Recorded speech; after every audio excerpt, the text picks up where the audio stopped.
Alright guys, a bit of a different video today. I'm going to talk about social media, in particular Instagram, and how the fitness industry on Instagram has changed, if not grown over time as the platform itself has grown. And I just felt compelled to make this video because, recently I've been looking through stuff that's been on my feed, and a lot of it's pretty eye-opening stuff. Yeah, and I feel like I need to address quite a lot of the posts which are being put out there, and to try and eliminate any negative side effects which they might have on you guys, the viewer, because I'm sure a lot of you already have Instagram and follow quite a lot of people within the fitness industry. Now let's go back to the very beginning when Instagram actually started. It launched in 2010 on the iPhone. It grew pretty quickly, but nowhere near as quickly as it has done in the recent years, where it's actually grown by 100 million active users in just a couple of months, which is insane, okay? And what does that mean for people, especially for people in the fitness industry? It means that it's a lot harder to stand out. Now, I remember launching my Instagram profile around 2012, and I was just posting the most random compilation of things ever, like literally so random. I didn't realize there was a potential to make money from it. And I don't think many people did at the time. There weren't that many people using Instagram, so the sea, as it were, was quite small, and I was quite a big fish. And so if you talk about my physique, it stood out quite a bit compared to everyone who was using Instagram at the time. So I was a big fish in a small sea. So my profile grew pretty quickly. But as more and more people got Instagram, the sea became bigger. It was an ocean, a massive ocean. Okay, we way more fish in it, so I didn't stand out as much. Then more and more people started seeing how you could make a living from having an Instagram profile. That then encouraged even more people to come on board. So what happened was people just don't stand out as much as they used to. Okay, there's so many people now in the fitness industry who are based on Instagram. I don't think I know anyone who is in the fitness industry who doesn't have an Instagram account. Something which has recently come about this year is this whole concept of fake weights. Something which I didn't even know existed until it was brought to my attention recently. I can't believe people are actually going to this length to try and get attention, to make themselves look better, or to get more followers. I think it's ridiculous. I actually saw there's a website dedicated to buying fake weights. Now, when Instagram started, I don't know how much Photoshop was going on at the time, but I can tell you now, it's absolutely gone through the roof. To the point where I don't even know what to believe anymore when I see pictures. If I see a girl with a huge ass, is it real? Is she just photoshopping them really well? Or has she had implants? You've got to understand there's going to be a hell of a lot of photoshopping going on. Some of it is extremely obvious, but others, it's so subtle that you can't actually tell that it's a fake picture. You also got to understand that pictures can be heavily enhanced, okay? Just using something like the structure feature on Instagram can make somebody look a hell of a lot more shredded than they actually are. The photo that you're looking at is probably going to be the best one out of a large selection of photos that were taken, okay? This could be the best photo out of 20 photos taken of the same pose, or even 50, okay? I've done this before, if I'm taking a shot at the gym, sometimes I might just get, boom, a sick photo in like 5 shots. Sometimes I'm there faffing about literally for 15 minutes trying to get the best shot, to the point where sometimes I can't even get a good photo in my opinion, and I'm like, scrap it, I'm not going to post anything, okay? So this one photo might just be the perfect angle with the perfect lighting, the perfect distance away from the lens, with the perfect pose for that shot, okay? It's a lot of the time not fully representative of what that person always looks like. And you've also got to understand, within this photo, they're going to be tensing, okay, flexing. There is a big difference between standing there relaxed and tensing every single muscle in your body. I'm very guilty of doing this, and I will continue to do this, but it's something you need to be aware of, okay? If you look at someone and think, holy crap, they look unbelievable, yes, they might look good. Without a doubt, they'll look good, but they're probably flexing every single muscle in their body, and they'll look very different when they're not doing this. Now, I think it was a year ago or 2 years ago, someone brought my attention to this photo of me, which was just heavily photoshopped. Like, no idea where it came from, who edited it, or why they did it, but I found it hilarious. And I was sitting on this image for ages, and I think it was a Thursday. I had nothing to post. I thought, hang on, why don't I post this picture and caption it Throwback Thursday and see what people think of it? Because there's so many people out there, like there's so much photoshopping. I wonder how many people will actually realise this is photoshopped or not. So I posted it.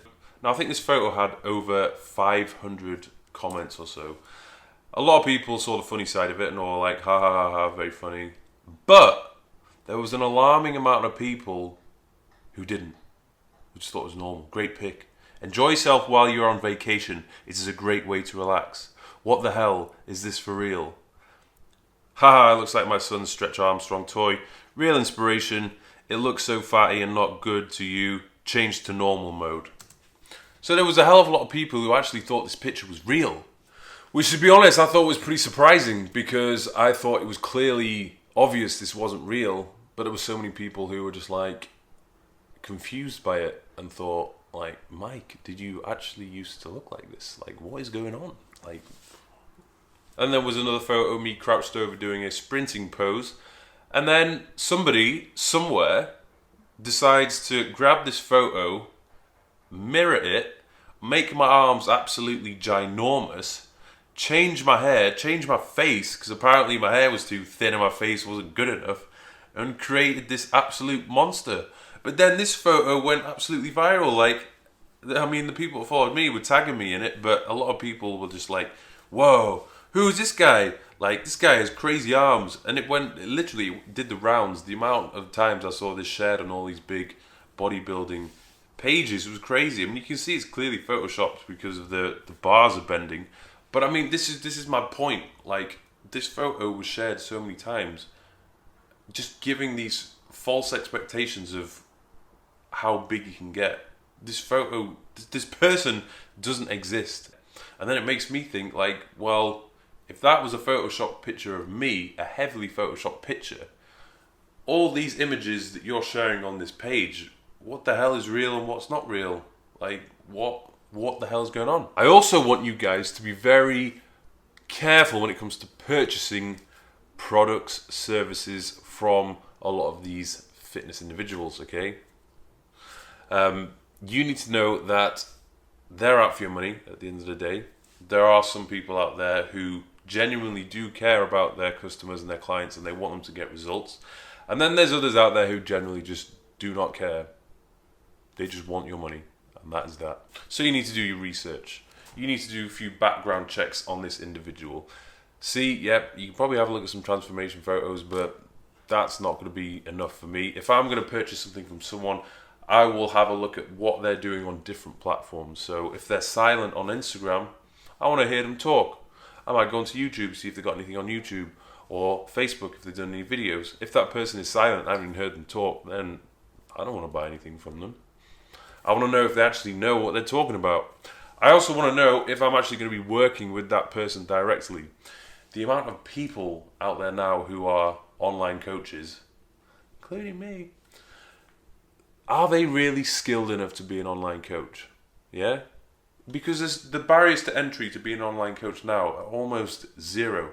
All you need to do, set up an Instagram profile, put up some photos of you topless, doing a friggin' bicep pose and posing next to some chicken, and you're like, online coaching now available. And anyone can do this, and a lot of people can be sucked into the clever marketing which is in existence at the moment. So have a look. If the price is often too good to be true, then it is. Okay, if something is very cheap, you're probably going to get a cheap service or a product. If you're not going to work with that person and they say they're an online coach, what are you doing? How can you be an online coach and not communicate directly with the person you're working with? Okay, that is just a no-brainer for me. Okay, you need to ask them, am I going to be working with you? If I'm not working with you and you're just employing some dude on a laptop to send emails back and forth and create a generic program, I don't want to work with you. And the amount of people who are doing that is ridiculous. So you need to exercise with caution, people. You also need to be aware of the fact that a lot of these photos which people upload are not taken on the day they upload it, okay? This is something a lot of fitness people will do. They will trim down and get themselves into really good condition, low body fat, and they'll just go on a mad one and take as many photos as possible. You know, when they're cutting, those weeks when they're looking at their very best, they'll take loads and loads of photos, get loads and loads of footage on video, so that they've got this big pile of content to release when they're not looking so great. Okay, so when they do lose that condition, they start to put on a bit of, you know, body fat, whatever, or they train not as frequently, they don't look as impressive. So what they do is they're like, you know, they might take a photo and be like, oh, like, I don't look good today. Hang on, let me just have a look back to these other photos when I was looking unbelievable. I'm just going to post that today. In fact, I've got so much content from when I was shredded, that will do me good for the next 2 to 3 months. So then they're posting these pictures, you know, on a daily basis, and people are like, man, how are you staying so shredded every day? Like, it's ridiculous. You are like every single day of the year. You're so lean, man. How do you do it? But they're not. They're just using old photos and recycling them again and again and again. You will be surprised how many people are doing this. And another thing I want to say is just be aware of the people you're following and how that can have an effect on you. Okay. So let's take, for example, me. I know I might not be the best example to use, but back in the day I used to follow loads and loads of these fitness pages who were literally posting the best of the best in the fitness industry, the best physiques, like the leanest individuals, stuff like that. And I just used to be like, holy, I'm never going to be as big as this dude. And you all, because you keep seeing these photos of people looking the biggest and the leanest, you look in the mirror and you're just like, huh, I thought I was pretty big. I thought I was pretty lean, but blatantly compared to this dude, I'm not. And it can be quite negative for you and the way you view yourself. And because of Instagram, of all these images which you see, have set the standards so high, you feel almost quite inadequate compared to everyone else. So this might not affect you in that way, but for some people, if it does, it's probably just best to unfollow those pages and just be careful of who you follow. And I think one of the sad things about all of this is that there's some people out there who really have a great message to spread. They have great content which is inspiring people or educating people. And the problem is, just because they're not necessarily good looking, or they don't have a crazy physique, or they're not doing some ridiculous circus act, that they just don't have the following or the exposure which they deserve. And there's not much you can do about that. People want to see crazy, they want to see freakish, they want to see remarkable.